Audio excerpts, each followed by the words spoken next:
Special thanks to the restreamers tonight at SpeedGaming, and our tracker is Kamian Renakai. And teaming up with me is Z-Man. What's up? Good evening, everybody, and perfect timing as we are just about ready to start this, what should be very good matchup here between Fred, fcoughlin, and B-Dub, brianwilliams42. So let's see what we have here in the treasure. We have a harp, we have a fighter's ring, and we have the key, of course. All right, I'm sure we're going to get a check of their spells and their stats. No spells of which to use. Stats, 19 strength, we're good. Yeah, and they got that fighter's ring, that's +2, so they'll have 21 attack power to fight pretty much any of the Zone 0 enemies for the near future, unless they have some nasty abilities, we'll have to see. Yeah, but pretty much anything in Zone 1, Zone 0 will be certainly ripe for the taking. Oh, look, ghosts with sleep. The sleep and the counterattack, they don't have a whole lot of agility, and therefore the ghost is hitting pretty hard, because agility equals defense power, or the other way around. Agility divided by 2 will give you the defense power when you don't have any equipment. So that number is really low. The ghost almost took down brianwilliams42 before he had a chance to wake up. But he's at level 2. Fred gets to level 2, 6252, a nice level. No spells, which of course, we are looking for a heal spell here. Maybe hurt more, something along those lines. But I would imagine we're just going to see a little bit of grind action here out of our competitors here. And as Up to NG did mention earlier, Brian Williams is the 4 seed, and fcoughlin is, hold on, I lost the seed. I think he came in at the 36 seed, and that was based on whatever the recent SRL rankings were. So we all know that if you haven't played on SRL for a few weeks, your rating declines over time. It's like a inactivity penalty. So there's kind of like the middle of the pack could almost be any seed, right? So fcoughlin is number 36, and he outperformed somebody that was technically seeded slightly higher than him in the first round to get here to the second round winners bracket. So yeah, he's handled himself really well in the early stages of the tournament. And I like what Brian Williams is doing. He's taking advantage of the swamp here when he gets really low on HP. Instead of getting into another battle with a scorpion or something and then risk dying during that battle, he's just taking the intentional death to reload his HP so that he can assure, victory over these smaller monsters. It's kind of a quicker way to get things done. Yeah, it saves a few seconds with each death, so that's always a good thing. And do note that level 3 did have the spell of sleep. Level 4, which you saw on Fred's side, had some decent MP gains, but again, just with the spell of sleep, oh, look, it's a stair wyvern. Spell of sleep, nothing great. Yeah, so we were saying that we'd probably see them grinding for a little bit, mostly because they didn't really have any compelling, they didn't start with any gold, or there's no real immediate reason to find a town. So a lot of times you want to get these early levels out of the way so that you actually can better survive that sort of a trip that fcoughlin just took to the north when he started running into completely random enemy zones. fcoughlin went on that walk a little bit earlier, but now we see Brian Williams on level 4 kind of doing the same thing. They want to make sure there's nothing just laying around that's super helpful. But without a lot of gold to spend, it's hard to know exactly what the benefit will be. Yeah, although I do like that what looks to be Zone 1 here up by this little lake does seem to be a nice, good population of scorpions here, which are a nice grind this early, especially given their strength and HP. Fred does get level 5. Another solid stat level here. Let's see, level 5 gives any spells? The spell of return. Yeah, but they have been gaining strength pretty quickly. I feel like they're probably up in the 40s with attack power already without any weapon. So combine that with using the sleep spell, and you can actually start to find some things like wolves and metal scorpions and probably take them down if you can keep them asleep for a few turns. Here's a wolf for Brian Williams. He doesn't try it, which is surprising. And a double check on his stats, he is in the 30s for strength. With the sleep spell in hand, he probably could have been victorious there, but wants to play it safer and is finding some smaller enemies here in the hills. And we do find a cave here just to the east of Tantagel Castle, what looks to be along the southern shore of the map. So that means Tantagel looks like it's pretty tucked away, kind of in the southwest, maybe. And that is the Rainbow Drop Cave. It's where. So we see what happens when the wolf stays awake, or he didn't try to put it to sleep, but he failed to run away. And the wolf is two-shotting them right now, so you can understand with the low defense that they have why Brian Williams isn't trying the wolf right now. You'd probably have to hit it 5 or 6 times, so that would mean some pretty good sleep luck in order to get that done. But while it's technically possible, it is kind of a long shot with this low HP and the very low defense. Yeah, I think these scorpions here where Fred is in these little hills in between the forest here, I think that's probably the safest place to be right this second. Probably get, maybe get to level 6 and then see what level 6 brings and go from there. Fred's actually explored quite a bit of map already in these early stages. He's getting some really long walks through these forests and grasslands, but every time he gets too far from the castle, he seems to be finding Star Wyvern and Axe Knights and Green Dragons, which is not really what you want to see in the early levels here. It's kind of, it's tricky because, sometimes the very close to the castle monsters are too small, and then you take a couple of steps away, and you get the very strongest monsters in the game. That's just random, it just works out like that sometimes. It all depends on where the zone barriers are, and, it looks to me like, they're the zone barriers near, kind of to the northwest here of Tantagel, and northeast of Tantagel.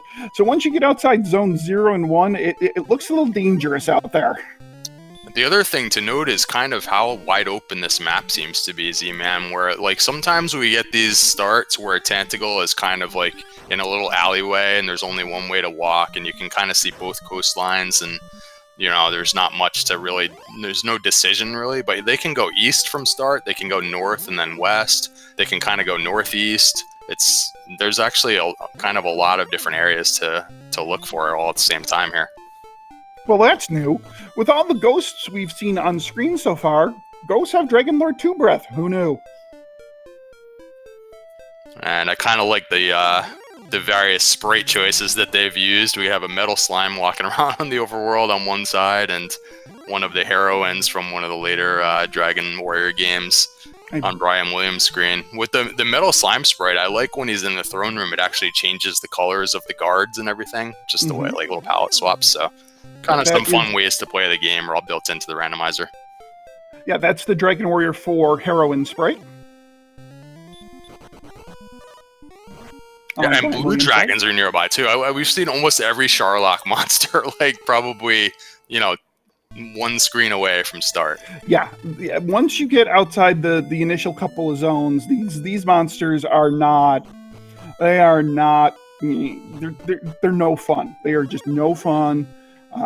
So we might see quite the slow grind here. We might see a level 7 grind on scorpions and the like, just so that our runners can do something. Be it a heal or a heal more, ideally a hurt more spell.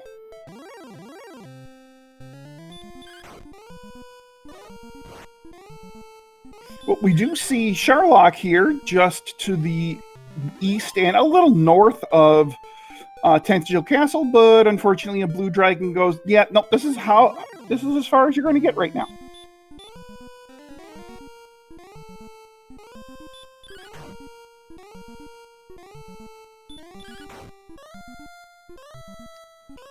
Brian Williams seems to be satisfied with the Poltergeist, at least until he gets this last experience point to get level 6 here. He has been trailing fcoughlin on the experience department slightly for the last 5 minutes or so, but now they're on equal ground once again until fcoughlin defeats this Metal Scorpion. What was that third spell there? Return. Sleep, repel, and return. Oh, I think repel is what they picked up recently then, and that'll be useful in a couple of scenarios. The strength score has been improving, and the defense is fairly low, so they could probably go ahead and cast repel, at least when they're leaving the castle, and get rid of the slimes and the drakies and that sort of thing, while still seeing the scorpions and the metal scorpions and things like that they want to fight right now. So I'll see if they end up putting that to any use in the near term, or if they wait. As we've discussed before, it's becomes even more useful if you ever learn Hurt More, because then you want to see the big enemies. Right. Although not necessarily this enemy.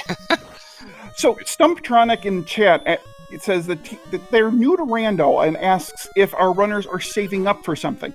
No, they're not necessarily saving up for things. It's just right now they're just starting the game, and their stats right now, I mean, they have good strength and, you know, decent MP, decent HP, but the problem is they have no weapons, they have no defense, and there are very strong enemies right outside of the initial couple of zones, right outside the castle. So what they are doing is they're grinding levels to get better stats, or hopefully like a spell of heal or heal more, or hurt more, to help them kind of open up the map a little bit, get past some of these real nasty, gnarly enemies that seem to be inhabiting this seed so far. Yeah, well said. And I guess for newer viewers to the game and this rando, we should explain a little more about the zones are split up into 15 by 15 tiles all throughout the map, and that little square that Tantegel Castle sits inside has been made in Randomizer to have a set of enemies that's the weakest in the game. You'll have anywhere from a slime up to a scorpion, which are all beatable in the first few levels of the game. And then you have immediately to the north and south, you'll have the next hardest zone, and also to the east and west there's a similar but separate zone, which can have all the way up to the wolf. Those are all fairly weak enemies as well, but if you step anywhere else on the world map, the enemy sets are totally randomized, as you would expect in a randomizer. So, and in this one we've seen Star Wyvern, we've seen Axe Knights, we've seen blue dragons, red dragons, green dragons fairly close by, so makes it a little bit tough to do much exploring until they get a little stronger. Yeah, so outside of these initial couple of zones, it looks to be most of the end game enemies do appear to be making a cameo appearance. And when we mean cameo appearance, it's just enough to say hi and send our warriors back to start. They actually have branched out in a few directions, Z-Man, and we haven't seen a town, right? We've seen a couple of caves, but we've seen a cave. The caves aren't too helpful right now, and they are starting to accumulate small amounts of money. If they happen to find a town, they could potentially buy a small weapon to help them out. But the strength score is actually pretty good for these early levels, and they do have the sleep spell. So, mostly they're just wanting more levels. Level 7 brings hurt more. So level 7 brings hurt more, so that should open up the seed quite nicely. The levels now should kind of fly, because now a lot of those enemies that they were getting, some of them can be taken down in one cast of hurt more. So experience now will come very quickly.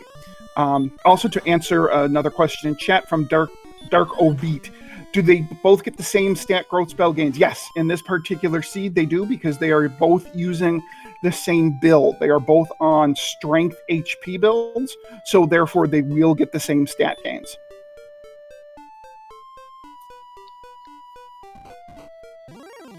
Yeah, there are 4 different possible builds, and it depends on the name that they've chosen. They've both chosen names that emphasize strength and HP growth towards the end game. So, and just less than a minute behind, Brian Williams also hits level 7 and learns the Hurt More spell as well. And now you see fcoughlin going way out onto the map. These grassland tiles are very low encounter, and unfortunately, 2 steps away from a town, he's going to find an armored knight, which 1 hurt more is never enough to defeat one. If you could have cast it twice, you could defeat that enemy, but unfortunately the low HP that he entered the battle with made it nearly impossible in this situation. So he knows now where the 2 towns are, so maybe he'll go back there. Yeah, I would think Fred is just going to make a beeline right there. He's going to cast the spell of Repel, get rid of some of these slimes and ghosts. And by the way, if one of those towns is Hawksnest, there are some enemies there that they can beat now. And you could end up searching that search spot for a really nice item, and or finding a really nice grind situation early in the game. So Stumptronic. Yeah, we'll see what those 2 towns are when he gets there. Stumptronic follows up with, is the name stat thing true in vanilla? Yes, and even more so, it is even more diversified in vanilla. There are different types of strength and HP builds. There's a strength and HP build that does the best, and then there's a strength HP build that isn't quite as good, but still emphasizes strength HP, just not quite as much as the good build. So the randomizer normalizes all builds of a certain type, right? So all strength HP builds will all be the same. All strength agility builds will all be the same. And yes, it is based on the first 4 letters of your character's name. And since that hurt more level, Brian Williams seems to have taken advantage of that a little more efficiently, and he now is the first to reach level 8 for his first real experience lead in the game here. Although Fred is not too terribly far behind. No, he's just run into kind of some of the wrong enemies. I feel like they don't have any means of healing themselves, so he's entering these battles like this wizard with 13 HP, and I think that they're not very good with the agility stat either, so he's getting run blocked and just sent home. So it's a little bit of encounter luck right now. You got to encounter the right enemies, and you have to try not to get ambushed, which is just, based on some randomness that takes your agility stat into account. Like right there, he got ambushed. Brian Williams gets ambushed and wrecked by a ghost. So I think their agility stat's pretty low, even though the strength stat is doing pretty well. So a little bit ago, we did figure out that the ghost did have the Dragon Lord breath, but they also have sleep. So the sleep Dragon Lord 2 breath, what we wonderfully call in the community the Wombo combo. And fcoughlin with this wolf attack here is going to also get level 8 and retake. Well, no, it's about tied again with experience. And what was this level 8? Let's see. It was 5 more power.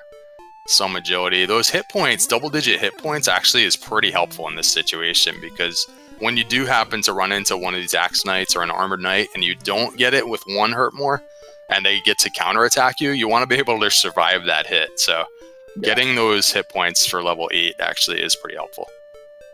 So it looks like Fred is making his way back over to this Twin Cities here. Let's see what we have here. The first city we have is the city of Rimildar, also known as Keytown. This is big. So Fred will max out, well, I don't know if he'll max out his keys, but he will certainly pick up some keys here. And we'll have the treasury, the back of Tantagil Castle, and the one chest here in Rimildar open to him right away.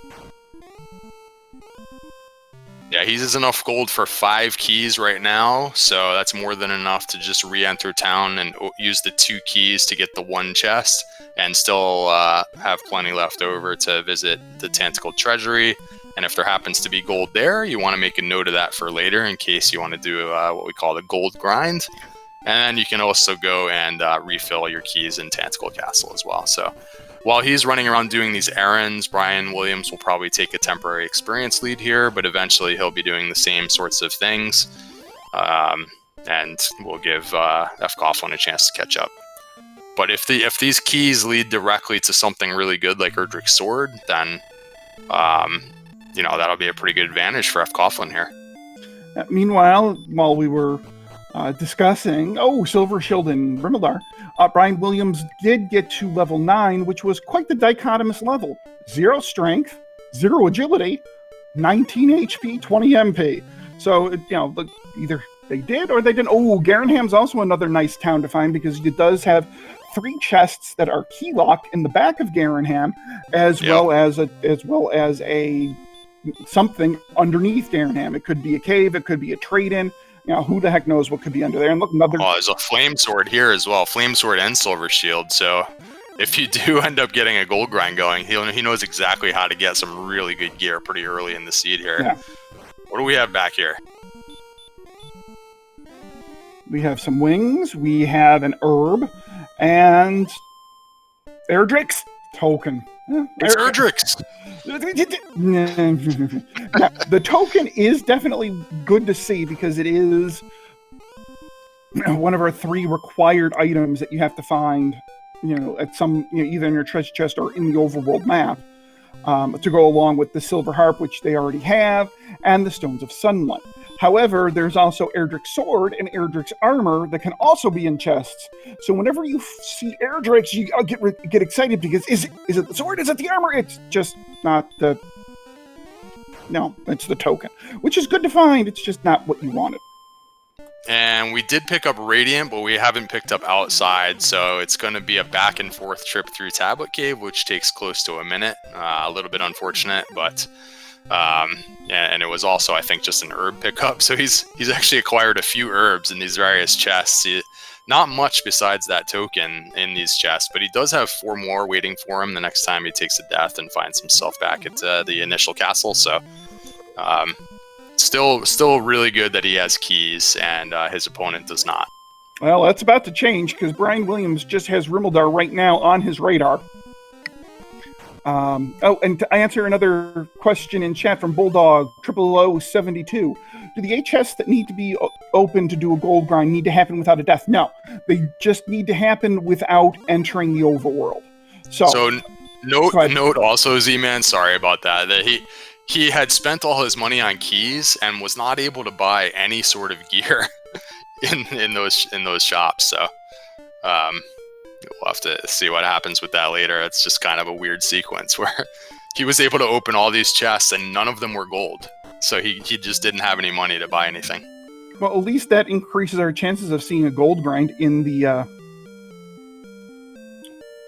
treasury, hopefully. So Brian Williams has about 1,000 gold right now, so he'll go through this whole situation and he'll still be able to afford something like a hand axe. There's definitely a broadsword in one of these towns, but he won't have enough money for that. I saw chainmail. Catch if there was any chain. Oh yeah, okay. So chainmail. If there was a large shield, that would be beautiful. But yeah, chainmail would be fine. So yeah, for the most part, they're not going to be very well geared until they come back with a lot more money. And you were about to explain that, I think. Well, no, my friend Trenton GL in chat asks, what does a dragon scale do? It permanently increases your defense by 2. It is +2 defense power permanent, even if you get rid of the item. Okay, here's the treasury now for fcoughlin. What do we have? Well, there's the armor.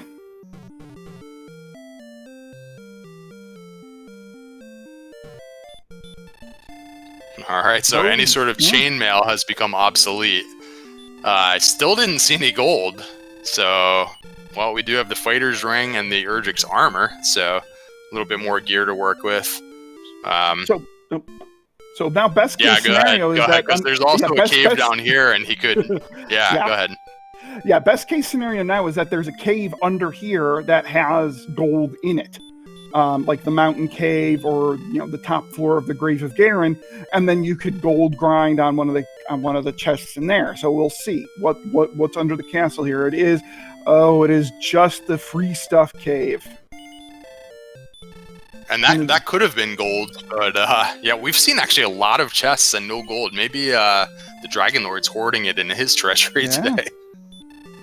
But also keep in mind, I mean, what do we need to see? We need to find the cave where you change the harp into the Staff of Rain. We know where the Rainbow Drop Cave is. And the only other thing really that's hard-coded you need is the stones, right? I mean, they have the armor, they have the fighter's ring, they have the dragon scale. So, they're still looking, of course, for the sword and the stones, and that's it. So there's going to be a bunch of zonk chests now. Yeah, you can technically beat this game without the sword. So that's just a matter of if you get some really big stat gains towards the end. But they are going to search everywhere for the sword. I mean, it's definitely important enough that you really want it. But like you said, the Stones of Sunlight are going to be somewhere, probably in one of those 2 dungeons, although there's still a couple of search spots out there as well, so still plenty left to look for.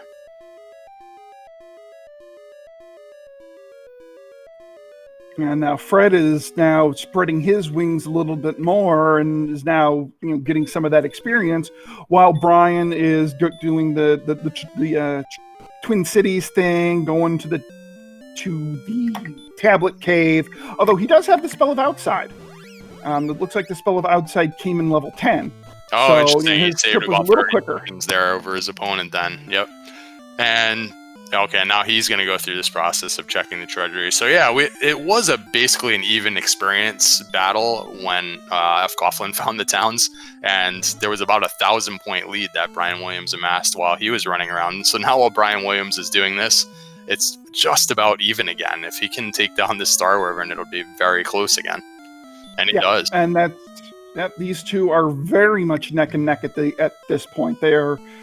They pretty much have the same amount of exploration done. They have the same items and everything. So there's really, we are very. In fact, in some ways, it seems like fcoghlin's 2 or 3 minutes ahead with exploration because they've done just the whole same sequence of events, just a few minutes apart from each other.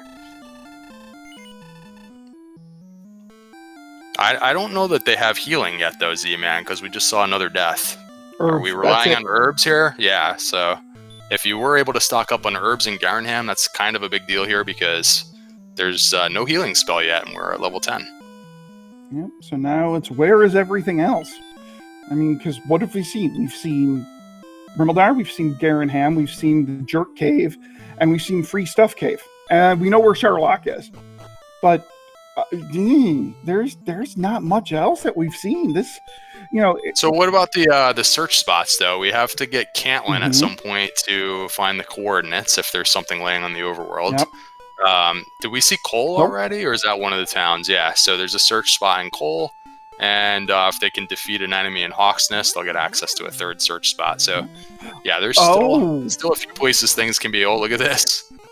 So this is interesting. Now, Fred did see Sherlock earlier in this seed, but he didn't see the town that is literally like right there. And it's, okay, it's Brackenary. It's not great, but... You know what's funny, though, is that this is like 3 steps away from Sherlock. So first of all, you can get a nice inn and cast Repel if you desire right before entering. And this town now has an open fairy water shop, which is another thing that you often want to do. Like, in Sherlock, there's a lot of fairy water strategies now. And it's just right next to that castle. Like, it's not... There couldn't be a better place for that town to be. No, there really couldn't be. Oh, and we see a new cave here on Fred's side. It is a dark cave, so let's see. He's going to cast his Spell of Radiant, light it up, and this is Swamp South. He's going to cast Outside, which will take us to Swamp North. And let's see what we have here on the other side of Swamp Cave. This may or may not be the second continent. Probably, a lot of the times is. Let's see. There's a lot of forest and empty space so far. We should note also that in that swamp cave, there is one of our spike tiles that could be used for grinding later on, so he'll probably want to make a note of where that swamp cave is, even if he's done with this second continent. And it's the guardian to the princess, but right now he's going to deal with the grave, so good exploration from fcoughlin. He's going to be the first of these chests now. Yep. Garen's grave has 3 open chests and then 2 that are key locked, or key blocked, I should say. And look, you want to know where the gold is? There's 2 gold chests right here and a dragon scale. Yeah, that gold had to be somewhere. There's, I think, 7 gold chests in the game. So. And we've opened about half the chests and we hadn't seen any, so. And he's going to continue down to the lower depths here using one of his keys. He's probably still, got a few keys left over. You want to make sure that you don't run out of keys before you're done opening doors, but he'll go down further. There's 2 chests way down below here that could have something important still. Yep, I mean, like we kind of said earlier, we're certainly looking for the sword. We're looking for the stones of sunlight, and the death necklace would not be a bad find right now. What does the death necklace do? Well, if you equip it, it gives you 10 extra attack power. Of course, the problem is it costs 25% of your maximum HP to do that. So there is a trade-off there, but, we'll see. Maybe this is a Death Necklace seed, maybe it is not. We have no idea yet. Right now, their HP looks to be 83 through level 10. That's pretty solid. Yeah, it just takes 1 or 2 more big gains, and all of a sudden they'll be flush with HP and ready to use that Death Necklace, but... yeah, right now Brian Williams seems like he just did like a big loop all around the plains there and finds himself back in this pair of towns. I think he already went and searched these chests and everything, right? So yeah, he's just kind of back for some gear maybe. Looking for the large shield, but it wasn't there. It was the silver shield, so he'll have to come back with some more money. We got the third gold chest out of 4 in Garen's grave, so it looks like Garen was buried with his fortune. And by the way, Z-Man, we know now, and I think both runners know now, that there's really no gold grind available in the seed. So one of the things we'll have to look out for is one of those towns had a broadsword. And, you know, this is a hurt more seed, but you're still going to want to have a decent weapon at some point, especially if the grind tiles are not hurt moreable enemies. So who's going to be able to acquire that 1,500 gold the old-fashioned way and go back to that town and get the broadsword? Well, I mean, Fred's already doubled that, you know, thanks to all of the gold in the grave here. So, and it looks like Brian has found another cave. I don't know what cave he is in. fcoughlин's trying to hang on to the 7 MP because it costs 6 MP to cast outside, which he learned recently. And it's a really long walk to get back out of here. And since there's no gold grind, there's not a great reason to death warp.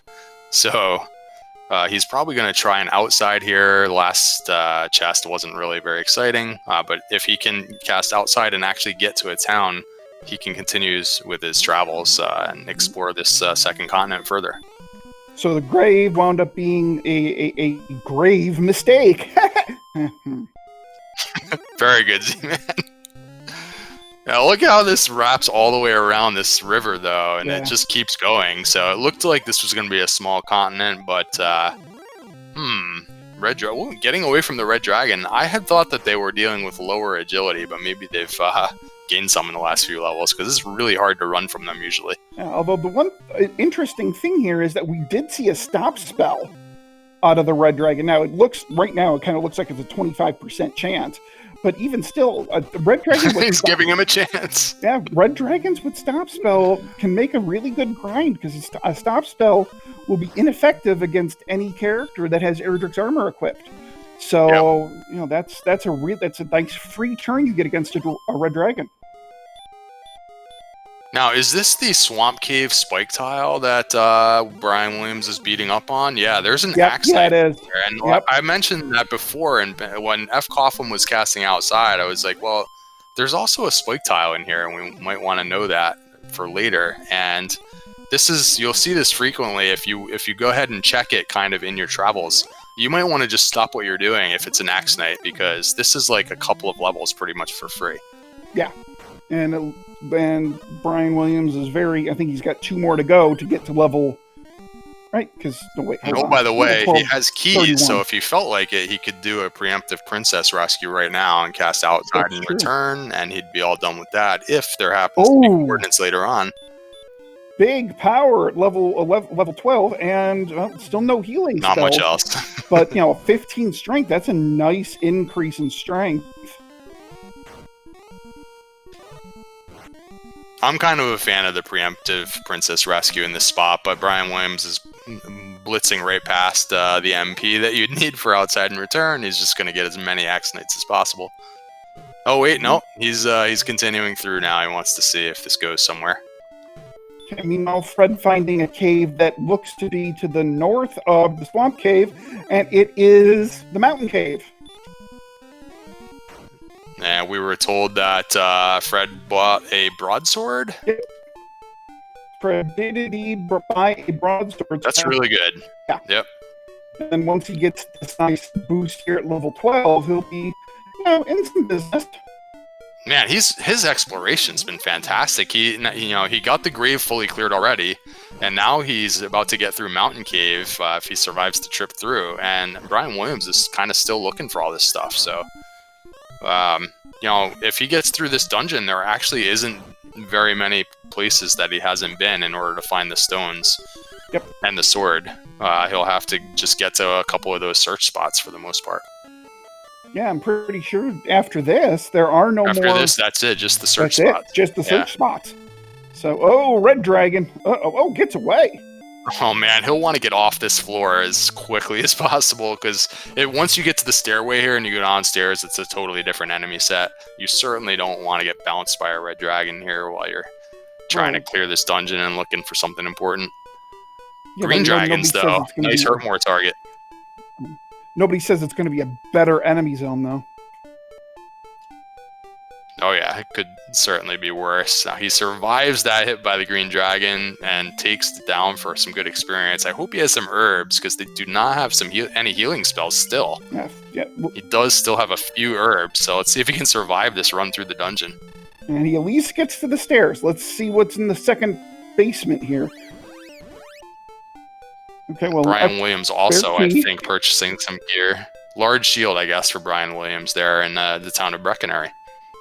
Demon Knights. Good to get that out of the way when there's no gold grind available. Yep, Demon Knights with baby breath. So that makes them nice to kill, maybe. But right now, Fred's like, nope, I'm searching. Oh, there's the death necklace. There's a cursed belt. And the cursed belt. Some cursed items over here in this cave. So we've got one more chest down here to look at, and this zone looks pretty tame.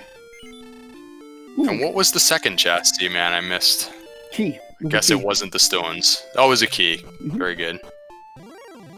And he's in a minute, but these rogue scorpions are really nice to kill right now.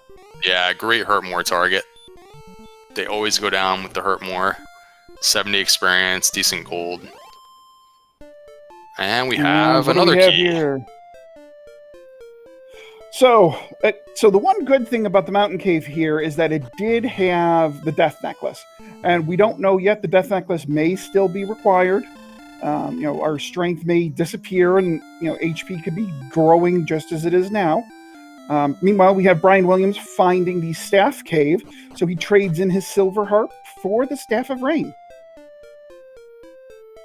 All right, that's one bit of exploration he has that fcoughlin still needs to do. He's got to find that same cave at some point. You cannot make the rainbow drop without the Staff of Rain, and you can't get into the final dungeon without the rainbow drop, so that is a required find. There's a town way off in this desert. Did we see this town already? We have not. We don't know what this is yet. It's got to be Cole or Cantlin at this point, right? Or Hawksness. Or Hawksness, one of the 3 search spots. So here we go. Let's see if we can beat the Guardian with still no healing spell, right? Pretty sure. Still no healing spells. They're relying completely on herbs at this point. Yeah, so he's hoping to see an Axe Knight, an Armored Knight. There we go. That's killable. Very good. Yeah, if that had been a Golem or something, it would have been a tough ask with 102 hit points. Not the greatest defense, although he has good equipment now. So maybe he could have beaten most things at this point, but... Ooh, and a Zong. Nothing. Okay. So we're down to possibly the overworld spot and the coal spot that can hold our stones of sunlight. And we are starting now to really think about, is that sword going to be in Charlotte Castle? Yeah, and fcoghlin's in the same place now, so he must have passed right through and gotten his Staff of Rain as well, upgrading from the harp to the staff, and now he is going to try the Armored Knight. But he is running out of MP. He's going to want to keep about 10 MP for this Armored Knight, and you can miss. So he does have 3 castings of Hurt More at his disposal. He gets ambushed, though. Hopefully he is able to not miss on the Hurt Mores here.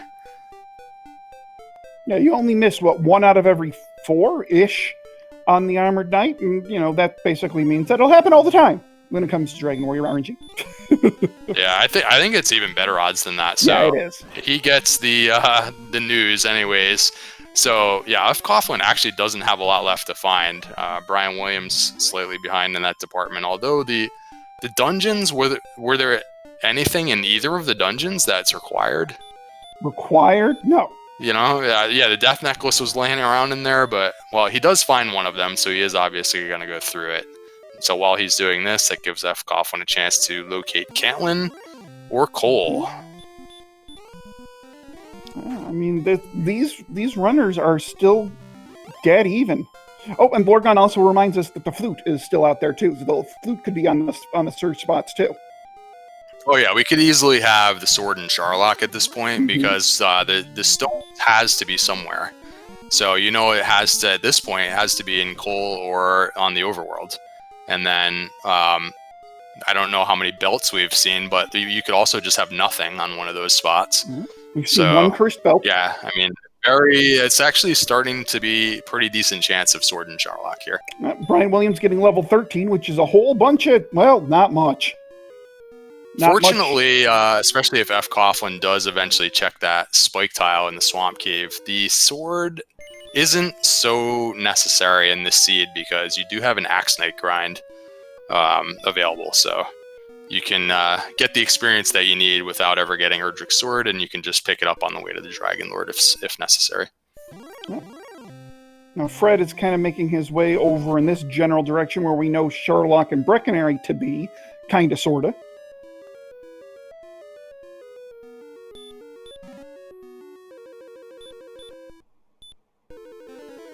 Alright, all 5 chests acquired for Brian Williams, casting outside, still has about half of his MP or so, and he'll just continue on. Probably, also still needs the grave. Well, doesn't need it, but he hasn't seen it. That was over on the second continent, though, right? Did he ever go all the way through? He did, but he got blocked by a Star Wyvern. Like right outside the other side, because he had spent all his MP on the Axe Knight grind, so I know he didn't have much resources to go to the second continent. Yeah, it was in between Swamp North and the grave, and he did not see the grave. Yeah. So, now, that said, we haven't really explored much of the second continent. And could be on that second continent. So really, the only difference between our two runners is Brian Williams has a little bit of an experience lead, but Fred has been through the mountain cave already, and we know the mountain cave to be, the grave. I'm sorry, we know the grave to be an absolute zonk. I mean, it's 3 gold chests, a torch, and some wings. I think something along those lines. But Fred has already done that, which is something that Brian Williams has yet to do. So, I would still put our runners at pretty much dead even at this point. So far, just the enemy sets that they happen to be running into, it seems like the lack of a weapon for Brian Williams has not been a problem in terms of comparing his progress with F. Coughlin. I think he still has the lead. F. Coughlin picked up that broadsword, which is really nice. I think they have decent strength, but obviously with no weapon, it's a little bit tough if you run into a Demon Knight or a Golem or a Red Dragon or something like that doesn't care about your hurt more, but they're not seeing an awful lot of that. But here's an example. F. Coughlin with the broadsword is taking on the Blue Dragon, which has some hurt more resistance. So this is an enemy that Brian Williams might run away from at this point. Right. Well, and it's a nice 180 experience, but without any healing, it's kind of a tough spot because it took him down into the red, and he can't heal up outside of getting a heal walk in. Although Fred is going to get his rather depressing level 13 here. It's one of the reasons why I think we see Brian Williams there just popping into Garenham yet again. It's like there's a nice item shop there, and they have to keep buying herbs because they're pretty strong right now. But yeah, with no healing, it's tough if you get into a big encounter. Now, on the other hand, Z-Man, one of the great benefits of having Erdrick's armor is that you can do some passive healing while you're just walking around. So that's actually kept them alive quite a bit longer than you would otherwise with no healing spells.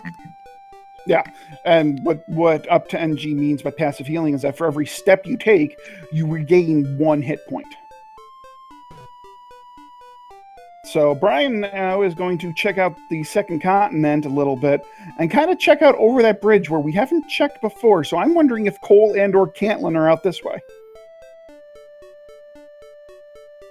Wait, did he somehow not see the grave still? Or because that was up to the north from the exit to Swamp Cave. Well, he went, the grave is north and west, and Brian went east from... Yeah, okay, yeah, so there's more over here. And well, never mind. There's some ocean over here. Nothing over there. Yeah. So it's pretty much just the grave. I think we've seen everything now on this continent. I think. Looks like there were just these 2 branchways and... No, well, no, it's hard to say. I guess F. Coughlin did eventually get sniped in his travels, so... Yeah. So there is a south path here, though, that might lead to something. And we see F. Coughlin back in Garenham as well, so reloading on herbs, taking an in-stop. Oh, here's a town for Brian Williams. So, the first one to find the town of Cole, which could be pretty important. It has a search spot for free right here to the south of the bath. It's less important than we would have expected. Well, but that actually does tell us quite a few things about this seed. Number one, we know that the coordinates are going to be required because the stones of sunlight will be on the coordinates. Number two, it tells us that Erdrick's sword is indeed in Charlotte Castle. Yeah, unfortunately, Brian Williams does not have all that information because he has not been through the grave. So he'll be desperately searching around for the grave, thinking that, you know, he's missed the sword somewhere. We know, of course, that the trip through the grave is not necessary, but from his perspective, he won't stop probably until he finds that grave and searches it. Right. So still a bit of work to do on his end. And I think fcoughlin now is in the similar area here. I think he went through and is also going east on the second continent now. And here is the town of Cantlin. There we go. So let's see, what kind of coordinates do we have?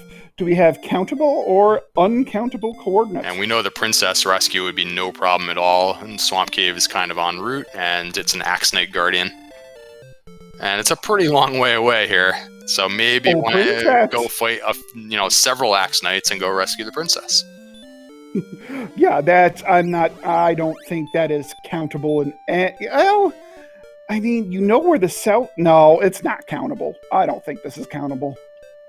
I mean, I would think the second coordinate goes there, although they can walk pretty far north. But I mean, Brian is definitely trying it.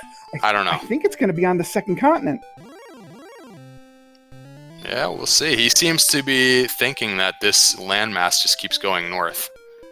He's counting. I don't know. I mean, that Axe Knight Guardian is just so juicy. I'd be going straight for Swamp Cave. I'd be getting about 2,000 points. I'd be rescuing the princess. But I don't know. That's just me. If he pulls this count off, that would be pretty good time savings. It would be. He seems to be going very far north here.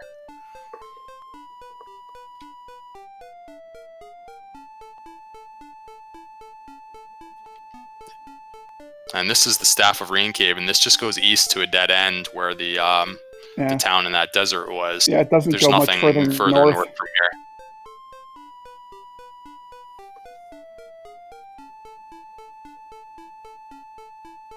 I think it... And you can't really see across. Maybe you can look... He is actually going to look over here now. He's making an interesting play. Yeah. Where he's taking a northward turn. He's going to go up against the coastline here and see if he can recognize what is over on the other side, what those land masses are over there. And you can actually continue your count across the water if you can figure that out. But I'm not 100% sure that he actually was able to do that or not. We'll see.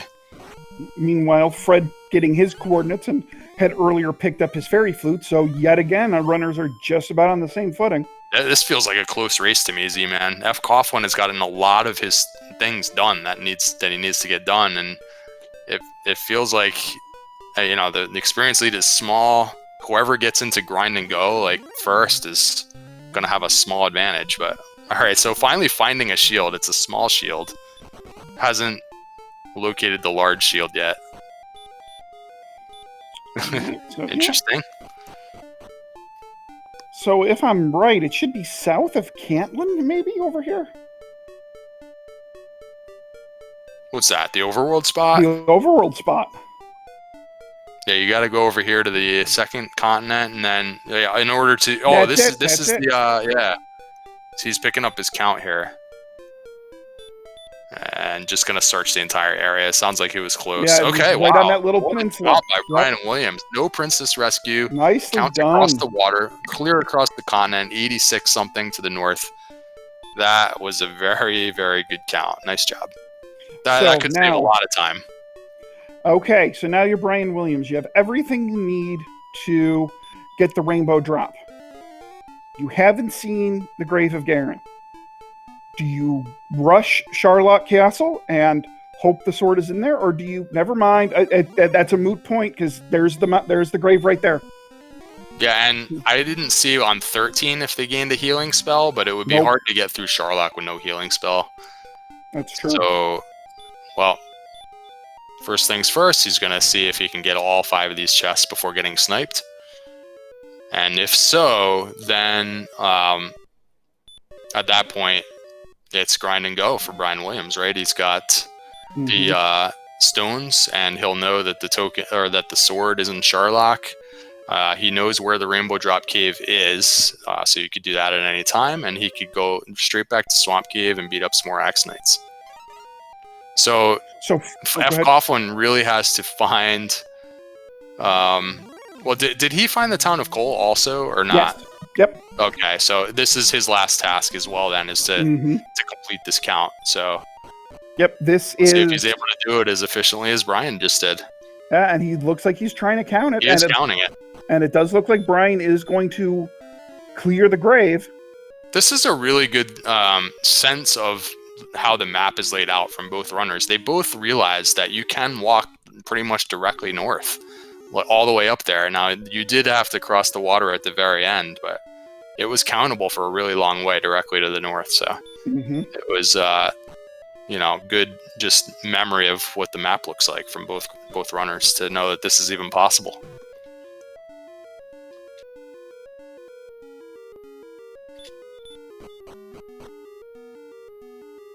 All right, approaching the last chest for Brian Williams. So fcoughlin is going to need to complete this task in the next minute or so because Brian Williams is in grind and go mode right now.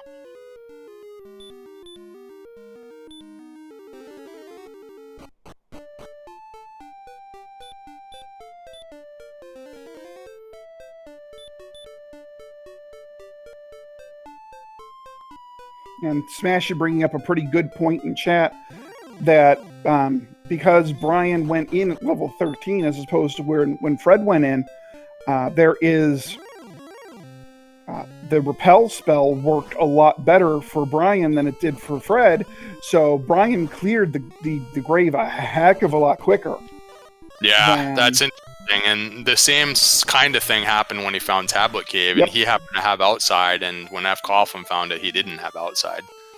So those kind of things, when you're head-to-head, they do kind of matter, because it's the difference between the two runners doing the same task, matters in the end. So fcoughlin just got up to that same zone, and I'm not sure if he just gave up or if he actually landmarked it the same way that Brian did. But it's possible that we may see him go back and try and rescue the princess here. Yeah, I think and that's then what go we're to the second seeing. continent. Yeah, here we go. This is what most runners would do in this situation. And so you kind of know it's on the second continent. It's kind of hard to count from one continent to the other, so we're just going to go rescue the princess. And unfortunately for him, he's actually entering this with not a lot of MP, because I don't think he's seen this spike tile yet. Nope. And the best scenario would be to just do this with like 100 MP so that you could, retake the experience lead and then kind of rescue the princess when you're running out of resources. But he is going to have enough to maybe cast outside, and then if he happens to have some wings, he can go home that way. Or he can just not use Hurt More here and just rely on his broadsword. Okay, well, we're going to have a Hurt More. So now he's got enough for outside, but not outside in return. And okay, well, maybe not rescuing the princess, or... Well, outside only costs 6, so let's see what happens after this fight.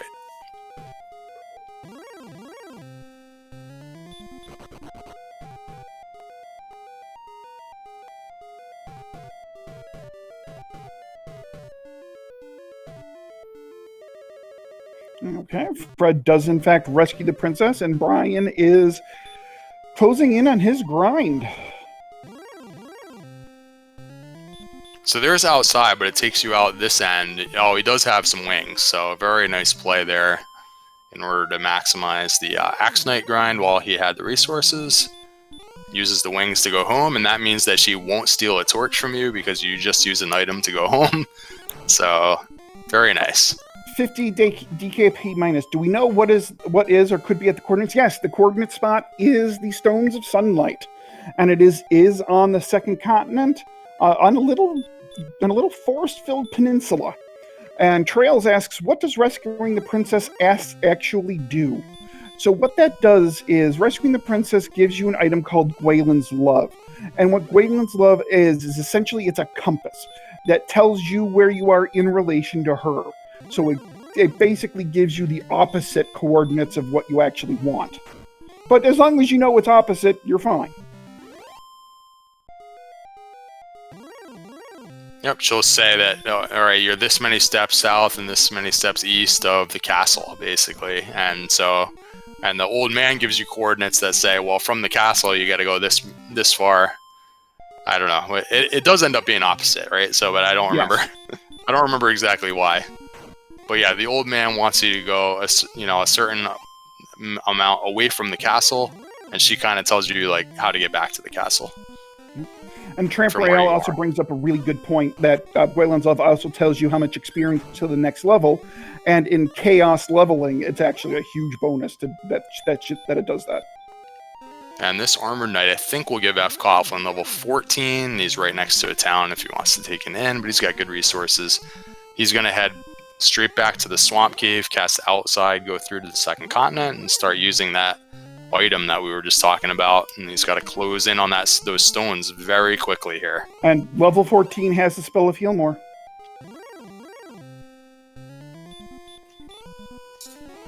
Yep, that'll be... it's required basically to beat the game. So even if all their stats were there, they would have needed level 14 no matter what, because that's when you learn Heal More in this particular seed. And Brian Williams can use that during his grind if he so chooses. And right now he is just pretty much using the rest of his magic to kill as many Axe Knights as possible. It looks like he is, almost to level 15. He'll need a few more victories before that happens. And we haven't really seen him check his stats recently, so they must not be particularly close yet. No, I don't think they are. I think the strength is pretty far behind. It's funny, the first 5 or 6 levels gave good strength boosts, but I haven't really noticed what's happened in the middle. The strength has really fallen off. Level ups. Yeah. You might... Well, sometimes you can just get a bonus Axe Knight there with your weapon, but not that time. So he decided instead of exiting the cave and walking all the way into town and using the inn, he's decided that it's just as fast or efficient to just take the death and then walk back to the Swamp Cave from there. It's 86.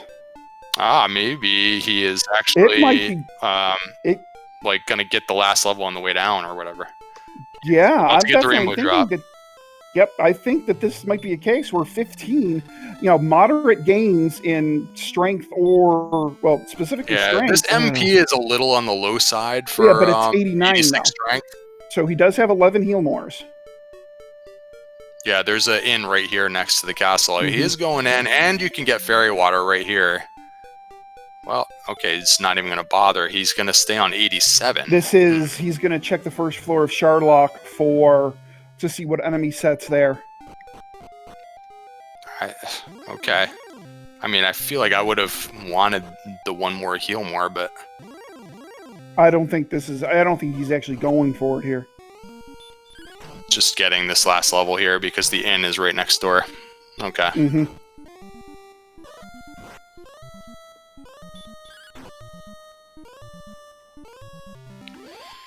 And if it happens to be a borderline level in his mind, that town happens to have that free fairy water shop. Well, not free in terms of money, but they've opened the door in the randomizer so that you can walk into the shop there and get as many fairy waters as you want to buy.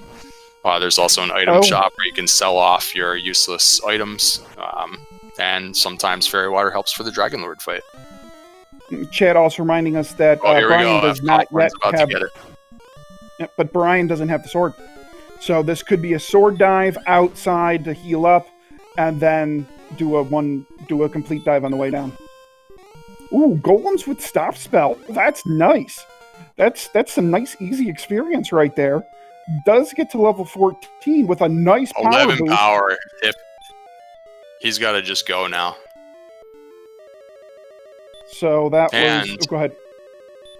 Well, you have to go down here in order to cast outside. So that's what he was doing there. Yep.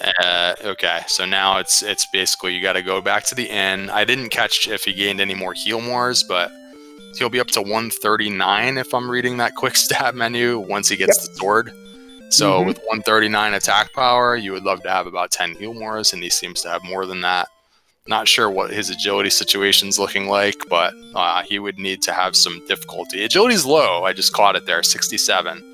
So if there are some bad enemies in here, this is not like a free Sharlock dive, is what I'm trying to say. If you have to burn a few heal mores because you can't run away, that's a problem here, because you only have maybe one to spare here. 1 or 2 heal mores to spare.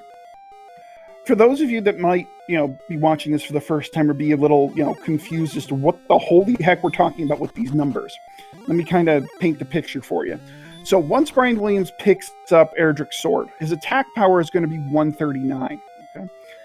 What we're looking for is how much damage can Brian Williams do to the Dragon Lord, specifically the second phase of the Dragon Lord. So Dragon Lord 2 has 100 defense power. So you take that 139, subtract 100 to get 39. Okay? Divide by 2 and round down. Right? So 19.5 rounds down to 19. Oh boy, he thought about it there with the, should I fight? But I only have the broadsword, so how can I fight this red dragon? So he's just taking his chances and runs away. First try with 67 agility. That's a 1 in 3 chance to get that done. Yep. About. So the maximum damage that Brian Williams can do once he gets the sword is 19.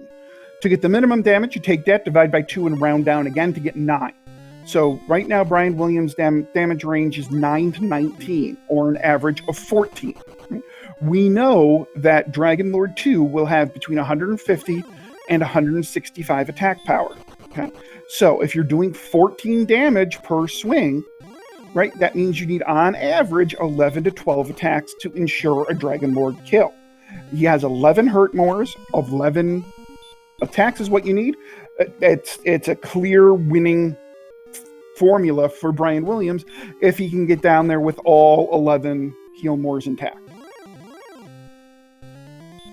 All right, fcoughlin just took that death in pretty much the same scenario as Brian Williams had. Is he going to go get his rainbow drop and go towards Sharlock the same way Brian Williams did, at pretty much this exact 600 points away from level 15? And so step 1, he is getting the rainbow drop now. And is he going to go back to Swamp Cave and complete the level, or is he going for Sharlock now? Looks like he's going for Sharlock. So, question: You're fairly accomplished runner of this randomizer up to. So let me ask you the question: in Brian Williams' position here, do you go to the vanilla Erdrick sword spot, or do you check the Sharlock treasury first?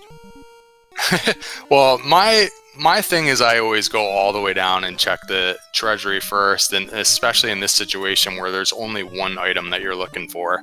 Now, if there was kind of an unusual situation where you sort of needed the sword and the armor, and let's say you knew you needed the death necklace and you didn't have it yet, then it's like there's a pretty good chance that one of those items is on the top floor. And it's shorter if you check the top floor first, rather than going down and then back up and then back down. But in this case, with there being only one thing that he needs, and it's just the sword, I think you just take the 6 out of 7 chance that it's down here. And if it's not, oh well, you have to walk back upstairs. All right, so we're going to find out here. Which one of these 6 is it in, or is it in the vanilla location? This is going to be interesting to see. I'm voting for the top chest this time. See, what is that, 300? Yeah, that is the $300 chest if you're playing the pyramid. I always like to go middle, so that would be the $250 chest. Uh-oh. And it is middle. Last chance he gets it. Oh man, yeah, that's always one of those things. Oh boy, am I gonna have to walk back upstairs, and I have 67 agility, and I know that there were red dragons somewhere. They were in the top zone, although I haven't seen them on the middle or the bottom zones yet. So, but still, when you have 67 agility, you don't want to be walking around in Sharlock for very much longer. So he gets it, and he's on his way to the Dragon Lord. And I do want to thank RPG Limit Break for the raid. I do believe RPG Limit Break had another Dragon Warrior Randomizer race on it. So thank you for coming to what is going to be kind of the end of this race between fcoughlin and Brian Williams. And as Apex Corvid notes, yeah, this is a pretty quick seed. And the thing is, they didn't start with anything fantastic. This has just been a quick seed. Yeah, and I'm not really sure why, other than the fact that they're both playing this game really well today. Yeah, No mistakes that I've seen at all, and they've been very efficient with all their decisions. Yep.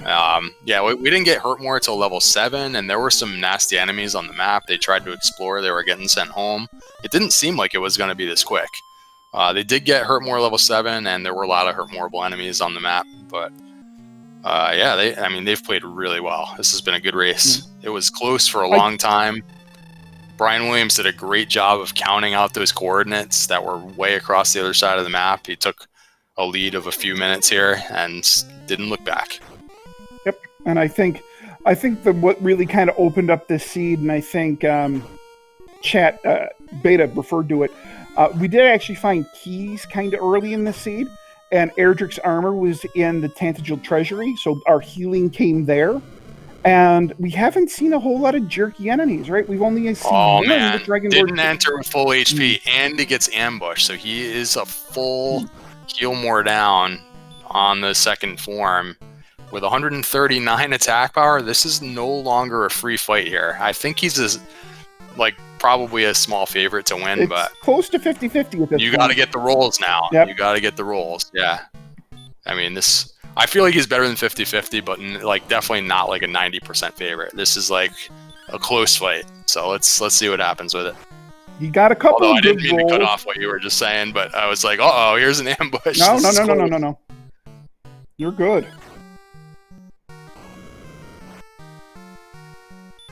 Meanwhile, guys, if this goes poorly for Brian Williams, fcoughlin is in Charlock with go time stats. So, it only takes one dive to not go well in these races to totally flip the script. And all of a sudden now, Brian is starting to low roll some of these with a couple of straight 11s here. And a 13, those still under average. Close to getting a double attack there, but not close enough. With 116 hit points, you probably should get one at some point. Here's a chance for one. But no, it's a 48 physical. No chance for the double this time. Another back-to-back 48 physicals. The large shield not doing very well. The 67 agility plus the large shield means that they can get hit for, somebody in chat can know, maybe as much as about 52. There we go. That's an 18. So if Beta's count is right, I think we're up to 143, which makes this, I think that does it here. There's the 50 physical, but yeah, Brian Williams will have 2 more attacks, and this one should probably do it. This one should probably do it. Yep, there we go. Very nice job. He was definitely a favorite to win that, but we could see it went down to the last bit of resources. But he is victorious. You get all your resources back when you exit, and the curse on the land is broken, so he can cast Return, and he can walk back and see the king. For all the accolades, give him your GGs, guys. What a great race by Brian Williams. Tonight's victor.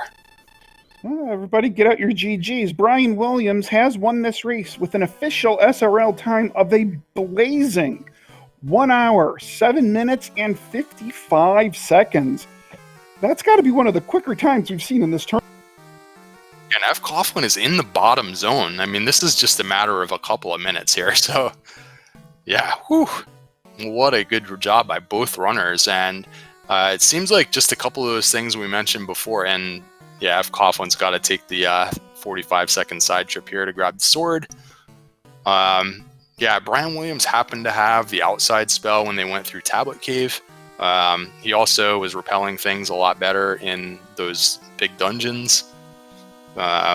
Just a couple of things like that here and there, and the count for the coordinates just went a little bit smoother for him, and everything else was like really equal. They both played the rest of the seed extremely well. Yep. So from what I see, that is actually the 4th quickest time in the tourney, behind Tristal MGG, Tilo, and Sparkover. But that was one heck of a seed, and I do believe we are joined by Brian Williams here in Discord. What a race, man. Good job. Nicely done. Yeah, it was fast. I was a little worried at how fast it could have been when I saw the armor was in Charlock, and then early Hurtmore. But yeah, I was super fast with those two. Yeah, it was. I mean, you and Fred were. I mean, you guys were neck and neck for the first, I don't know, 40 to 45 minutes of this seed. Really, what the difference was? The difference was twofold. Number one, you counted the coordinates, and Fred didn't. And number two, when you hit the grave probably a good 20 minutes after Fred did. But because you had such better levels than Fred did, you got through the mountain cave with the rappel and barely saw any enemies, whereas Fred didn't have the agility and the defense to repel nearly that many enemies. So the mountain cave the grave took him a little longer, and it took him a little longer to find the stones. But otherwise, you guys have been neck and neck all race. I'm not surprised because, like I say, it was very fast. Things were pretty easy to find. I counted the coordinates, and I knew where they had to be. So I skipped the princess, and I was determined to just search that little peninsula on the other side. So. Yeah, that's something that not a lot of people are even able to do, or it doesn't even come to your mind a lot of times. So if you can landmark your way across the water like that and pick up your count from the other side, and I guess you knew that you had gotten pretty close because it was 86 something, right? And you had taken like 80 steps. So it's like, oh, it's just right over there. So that was a good idea to just be able to figure out where that is on the other side and just go for it. And just save that time rescuing the princess, and that was really nice. That whole sequence seemed to go very quickly too, so not a lot of problems getting to that item. Yeah, I did see red dragons on the way to the grave at the end. I'm glad I didn't see those before. Healmore was so late, and our agility was so low that they could have easily stopped a lot of attempts to get over there. And yeah, I definitely grinded on those Axe Knights just to get some levels, especially without any healing. I wanted to be able to survive walks wherever, get some agility, repel things. So kind of invested early, but then I saw how quickly the strength and HP was coming. So I think we won on 15, or I won on 15. I don't know where Fred's diving on, but it was fast. 15. Fred's on 15, about halfway through his Dragon Lord fight. Maybe even a little further than that. I mean, it looked Fred is in just as good a shape as you were, Brian, if not maybe even a little better, because he actually hit DL2 with full health. So he actually got an attack in before he had to heal more. All right. Well, hope this fight as well. I'm not watching it right now, but I was scared because we didn't have heal. For some reason, I was counting on a heal right before the Dragon Lord, and then I went to look, and I'm sure people noticed that. Pulled up the menu, and there's nothing there in that first spot that I could use. So, there's a little bit of HP gone, and I got back attacked. So, it was scary. No, I didn't even notice that you didn't have the heal.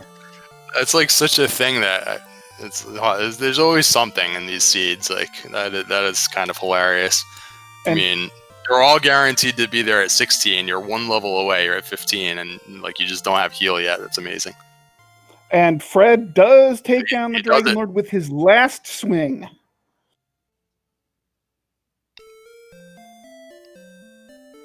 Yeah, this is just like a 5-minute difference about. We'll get the official time in a moment, but congratulations to fcoughlin. What a really good run from him, and it was a great race the whole way. It felt really close. The experience lead was fairly even, and actually Fred was finding things a little bit faster for about 2/3 of the race. I guess it took him a little longer at the very end to find Cantlin and then to get up to those coordinates, but all throughout it seemed like his exploration was going really well. So yeah, good run by him for sure. Yeah. And just to put it in perspective here, Fred's winning time of 113.14 is the fastest losing time of the tournament so far. So Fred played one heck of a match. I mean, like I had said, that these two were very neck and neck. Oh, and we're joined by Fred in Discord right now. Fred, what a race you played, man. That was a heck of a race you played. Well done. Oh, thank you. Well played to Brian there. Great job nailing that. GG Fred, good game. Is really close. I was just hoping to make it close, so And it was. mission accomplished. Yeah, it was super close the whole way. I mean, really, the one thing it kind of came down to is Brian counted the coordinates and you got the princess. That was really the major difference in the seed. Yeah, that would do it. Yeah, as I said, I was doing my math out. Apparently, I must have done something wrong when I was, trying to count out the steps, because I was like, oh gosh, that doesn't look right. And then I didn't have any clue mentally of where the north and south fit to each other. So I had to run with that. I figured I'd get a little leveling while I had the princess there, and then just kept miscounting. But as I said, I was able to keep it close. I'm happy about that. My goal was to be within 10 minutes, because as I said, Brian, there's a reason he's the number 4 seed here. He's pretty darn amazing at this game, so. So what did you think of the seed, Fred? I mean, I was worried early on because I kept trying to stick my head out places, and I kept running into lovely endgame enemies. Once I got the Heartmoors, it wasn't so bad. I just, and I found all the caves that had all the chests on them, so I knew I had to go find towns. And just, at that point, it was just, okay, it's a race. I wasn't sure whether I was going to want to have a seed like this against Brian, or whether I was going to want to have a slugfest of clawing and scraping, trying to find levels in order to be able to try to get through there. I mean, this is actually, close to my fastest, probably my second fastest randomizer I've ever played. So this style is completely different than several of the other ones I've been on. And I was just like, okay, I got to figure out a way to try to keep it close. And I realized once I had the Heartmoors, it was exploration and pray I could find a heal more somewhere. And got that, and then said I just got to push Sharlock as early as I can. Kind of a while to get that too, though. You guys, for a seed where you don't have a healing spell for kind of a long time, you guys made that look like it wasn't even a problem. That can sometimes be really annoying. And so you guys just did what you had to do and bought herbs whenever possible. And Erdrick's armor helped out quite a bit when you were heal walking around the map, I guess. But it took a while to get heal more. But yeah, great run. I mean, we were saying before, like I didn't notice any mistakes. Like you just ran, a really good race, and there's you both ended up running a good race. So it's 2 good times. Yeah, very very impressive. It'll be one for people to watch in the archives for sure. So Brian, your next opponent is going to be Monsieur Slime. What do you think about that matchup incoming? I know Fred is underplaying his skill at this game, and I know everyone who's left is really good. And yeah, I mean, I just focus on just staying calm during a race, not letting things throw me off. But I know Monsieur Slime is really good, and I'm going to have another race like tonight to pull off a win there too. And Fred, you're going to take on a name that I'm pretty sure you're somewhat familiar with. You're going to be taking on Couch 23 in your next matchup. Any thoughts as to that one? A battle of Final Fantasy players that have decided to migrate our way into Dragon Warrior. It'll be a little bit of a battle. Hopefully one of us will get rid of the other. Oh wait, I'm sorry. I shouldn't be making those bad puns. I can't do that anymore. Oh God. Well, we'll have to see here. Hopefully, I'll have an edge on the next race and get lucky. And there won't be any spoony bards around. I'm not going to try to even try to work that one into the humor there. But now, Couch is really good at pretty much any game that he plays, especially these RPG type of games. I mean, you have a little bit of experience with him here in the Dragon Warrior tourney yourself. So I was going to say, you've seen how formidable he can be. Yeah, so it's gonna be a battle. Yeah, I am certainly aware. I mean, you and Couch, I believe, have put up 2 of the 3 fastest, losing times in this tournament. So that's going to be a really good close matchup between you two. I mean, both of you are very good at Final Fantasy IV and Link to the Past, and Dragon Warrior. You're both very good at all of those. It'll be a good one, so we'll get that one scheduled some point here in the near future, and then hopefully it'll be a fun one to go. It's just a shame one of us is going to be exiting the tourney, but hopefully I'll at least give it a good fight there against Couch before that race ends. So, do either one of you have any questions or comments, or do you have any questions for these guys before we get everybody along and off on their way? After we got to go over the schedule, but just to wrap up this seat, any final comments or questions? No real questions. Just want to congratulate them both again on a fantastic race. I mean, this is like a second round matchup in this tournament, and to be able to see a race this good and both runners running the game this well, I can only imagine what it's going to be like when we start getting down into the quarterfinals, semifinals. I mean, this tournament is one to watch. It's just incredible skill being displayed just throughout the entire community, and hopefully the viewers here on SpeedGaming Networks enjoyed this one, and there'll be plenty more over the next several weeks.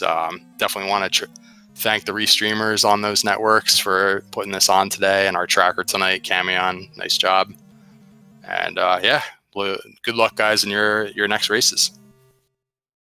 Thanks a lot. Thank Best you. luck to you, Brian.